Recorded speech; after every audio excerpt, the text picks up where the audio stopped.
art thou my best thought, by day or by night, waking or sleeping, thy presence my life.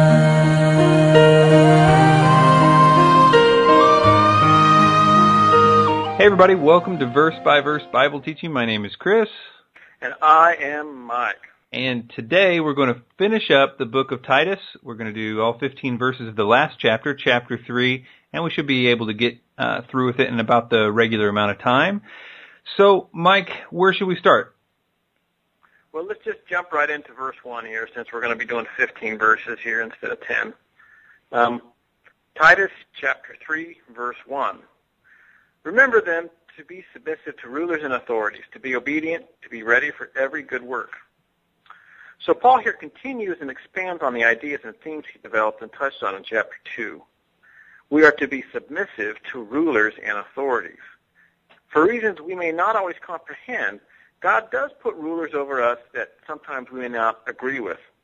Now, this had particular import to the unstable nature of the Cretans. As you may recall from our earlier studies in Titus, the Cretans were known as a byword for lazy, uncouth, and gluttonous behavior. So submitting fully to Roman rule was something that was likely hard to do for the Cretans outside of grace. This also brings up a really interesting topic, and that is the limits and roles of government and how a Christian should relate to them. As I mentioned earlier, God sometimes does put rulers that are not what we would like, and to be honest, may in fact be pretty nasty in some cases. Yet the Bible is clear that God knows these things, and for the most part, even as he picks the delusions of those who are in rebellion to him, he picks rulers to rule over us, be they good or bad. Yet at the other extreme, God does not want us to submit to evil and iniquity. If a ruler proclaims, "Worship me as God," we are not to submit to that. So there exists this tension between the two. The question then is, where does civil disobedience fall for Christians? And I'll just give one or two quick examples here. In Exodus, we learn that when the Israelites were multiplying in Egypt, Pharaoh became afraid of their growing power. So he commanded the Hebrew midwives to kill every newborn baby boy. The midwives, however, feared God and did not do what the king of Egypt told them, and they let the boys live. We're also, of course, familiar with Shadrach, Meshach, and Abednego, who chose to be thrown into the fiery furnace rather than worship a golden image that their king commanded them to worship. And as a final example, many of the early Christians disobeying and not worshiping Caesar as God, as Lord, meant death. And yet they refused because they knew that if they were to do this, they would be giving Caesar what was due to Jesus alone. In many instances, they were paid for their disobedience with their lives. So we see this tension here, and I leave it up to you, the listener, to sort of work that out for yourselves. Chris? Man, that was some really insightful commentary. That was really good. One thing I know that wasn't like the easiest commentary in the world. I know that we're, not always like the submit to the government type, but it's certainly true. And I think sometimes we get the rulers that we deserve. The biblical, I think sometimes we get the ruler that sort of reflects us, kind of like Saul.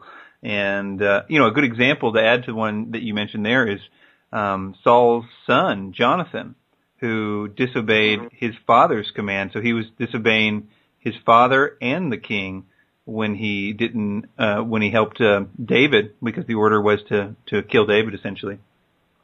So that's an interesting example. One that comes to mind that might be slightly controversial are people, ministers of the gospel who practice civil disobedience towards things like abortion clinics or other things like that, and end up going to jail or being sued over the whole thing for punitive damages. I'm of the opinion that there are cases where we as Christians are supposed to do that. It's a tough call to make. God wants us to do justice and righteousness. He wants us to uphold the causes of the weak and those who need mercy. Those are the brokenhearted. Well, sure. This is no. In fact, I think that it's interesting that this verse ends essentially saying, "Don't be passive," because it has the, people might say, well, it's just sort of pacifism here, but really the last part of verse 1 here says, "To be ready to do every good work." To be ready to do every good work is almost like being active in finding those good works to do, and certainly those good works can be like helping out the poor and needy orphans and widows, but also things that would sort of, like you're saying, I don't know exactly, I can't think of a great example right now, but yeah. And I think this last part about be ready to do every work has an idea of seizing the day in terms of those opportunities that present themselves. Like when you see the homeless person on the street or whatever. I know I recently was convicted that I saw like this homeless person. I felt like I should give him money, but then I was like in my head, I was like, well, I just can't like go giving money to every homeless person I see. That would just be crazy. But then I was thinking, how many homeless people do I see every day? I mean, it's not like I see a million of them. And so what if I gave, and not asking questions or not asking anything of them, but just, sometimes the Lord doesn't prompt me, but if he does, I think I should make something of it. But anyway, sort of getting off track there. The first part about this, I agree with you that he says, put them in mind to be subject to the principalities and powers and to obey magistrates. The remind them in the grammar of the Greek there is a present tense, sort of a go on reminding. So I think that I agree with you that Titus was probably, having trouble with this issue with the Cretans. And so, yeah, I guess that's it for that verse. All right. Verse 2. To speak evil of no one, to avoid quarreling, to be gentle, and to show perfect courtesy toward all people. Now, this is another good piece of advice to look at. To speak evil of no one. It appears that what we would consider here not only slander, but also insulting and abusive language is in view here by Paul. Control the tongue. I know, unfortunately, from personal experience. Yet when we do, we notice our whole mindset changing. Another piece of advice here from Paul is to be gentle. Now, this is something that I think many Christians, including myself, could really work on. Sometimes it's so hard to be gentle, especially when you're amped up about, well, anything. But you know what? Most of the time, the lack of gentleness is a learned response to things that make us angry or unhappy. And we are just used to responding a certain way, and that's kind of what comes out.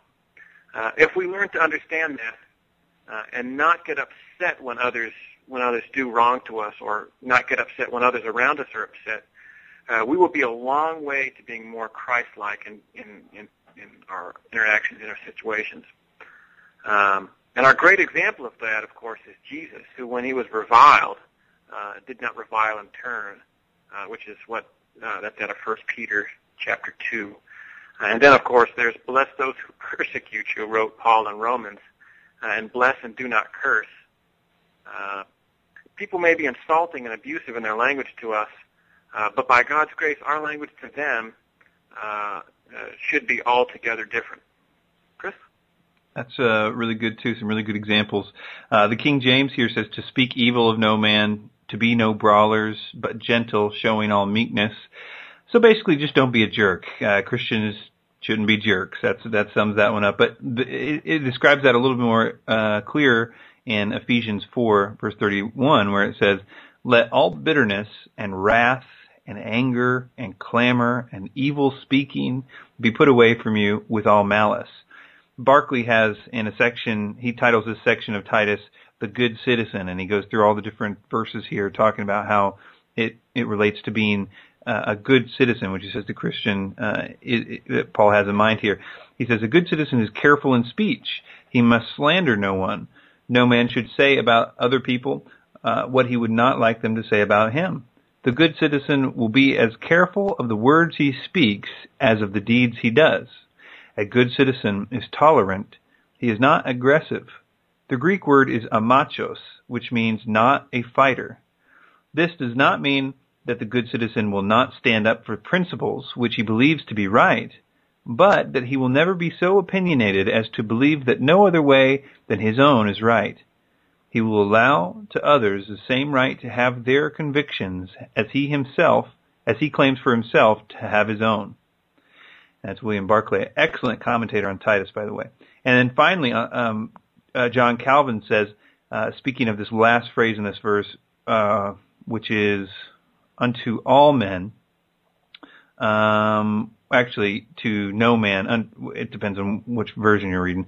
It says he says towards all men in order to intimate that he should bear with even the lowest and meanest persons. Believers holding wicked men in contempt did not think them worthy of any forbearance. Such severity, which arises from nothing else than pride, Paul wished to correct. That's an interesting thought, that it arises from pride, this idea of contempt. So anyway, that's all I have for that one. Okay, good. Titus chapter 3, verse 3. For we ourselves were once foolish, disobedient, led astray, slaves to various passions and pleasures, passing our days in malice and envy, hated by others and hating one another. It's interesting to see how Paul backs up his imperatives here to be loving and good to all. He doesn't just hearken back to Old Testament passages and say, well, here's what's important to God, so go do them. No, he instead appeals to the idea that we were once all messed up. We were backwards and totally out of our mind. He tells us here in this verse that we ourselves were once foolish, disobedient, led astray, that we were hated by others and hating one another. Paul is appealing to all the memories of how we once lived and once were, and then is going on to talk about how much Jesus changed us. You'll see that here later on. He is talking about the very grace we get from the Lord, the thing that changes us more than anything else. It's all about grace. Chris? Very good. I think this is great, too. He says that's the reason why we are to be gentle towards all men. It's not easy to be nice to even the worst of all men, as Calvin points out. But one of the reasons that we can do that is because we recognize that we were once in that way. As it says here, for we ourselves were sometimes foolish, disobedient, deceived, serving diverse lusts and pleasures, living in malice and envy, hateful and hating one another. Really describes the unrepentant heart of the unconverted. They're in bondage to sin. And really, the only fix for that heart is Christ. It's sort of a microcosm of what I feel the world needs, the gospel, more than it does any other anything else. I mean, that's how you change the world, one converted heart at a time, because there's no chance for us to be good in the state that we are. And of course, that I believe one of the words here, deceived, is part of this. Disobedient, deceived, serving diverse lusts and pleasures, and that sums up even the most wicked person. I think is deserving of compassion because they are at some level deceived. Even the most vile, blood-drinking Satanist out there is still, on some level or another, totally deceived, because no one, if they really knew Christ and who he was, that would rebel. I don't think, but maybe they would. But anyway, that's all I have for that.